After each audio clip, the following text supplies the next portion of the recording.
Здравствуйте, смотрите в сегодняшнем выпуске. В Ашхабаде открылся обновленный парк развлечений.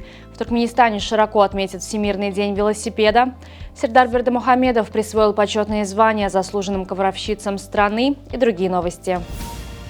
Президент Сердар Бердымухамедов подписал указ о присвоении почетного звания «Заслуженная ковровщица Туркменистана» 10 мастерицам. Награды были присвоены за большие заслуги в развитии национального искусства ковроткачества, прославлении красоты туркменских ковров. Кроме того, учитывался многолетний добросовестный и самоотверженный труд и профессионализм мастериц. Ряд спортивных мероприятий организуют в Туркменистане по случаю отмечаемого 3 июня Всемирного дня велосипеда. С 27 мая по 3 июня в олимпийском городке Ашхабада состоится первенство Туркменистана по велоспорту на треке.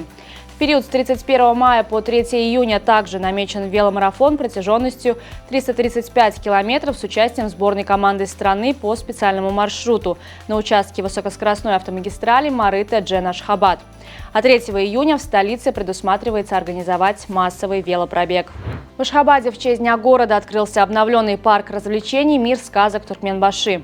Реконструкция в парке проводилась в течение 2 лет. Появились новые карусели, современные катамараны, детские игровые площадки.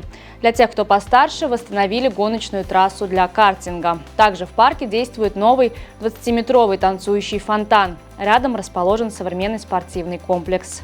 Международная универсальная выставка «Белый город Ашхабад» стала уникальной площадкой для презентации новых проектов и предложений, знакомства иностранных гостей с достижениями различных отраслей и структур Туркменского народно-хозяйственного комплекса.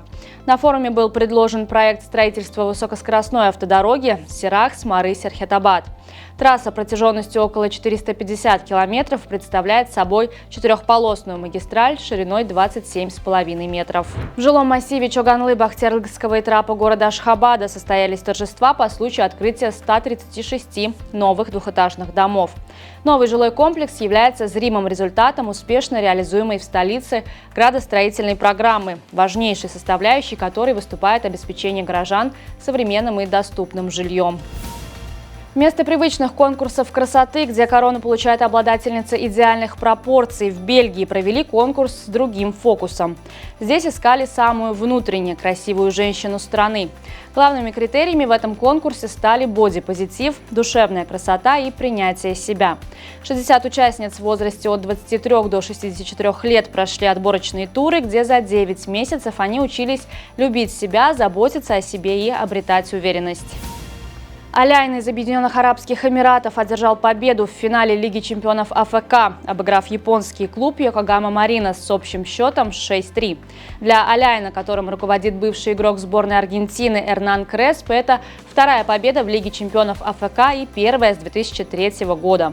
Завоевав главный клубный трофей Азии, команда из ОАЭ гарантировала себе путевку на клубный чемпионат мира 2025 года. Сборная Чехии со счетом 2-0 обыграла команду Швейцарии в финальном матче домашнего чемпионата мира по хоккею. В матче за 3-е место сборная Швеции со счетом 4-2 обыграла команду Канады. На сегодня это все. Желаю вам хорошего завершения дня. Увидимся завтра. И не забывайте, что Туркменпортал – ваш самый надежный источник новостей.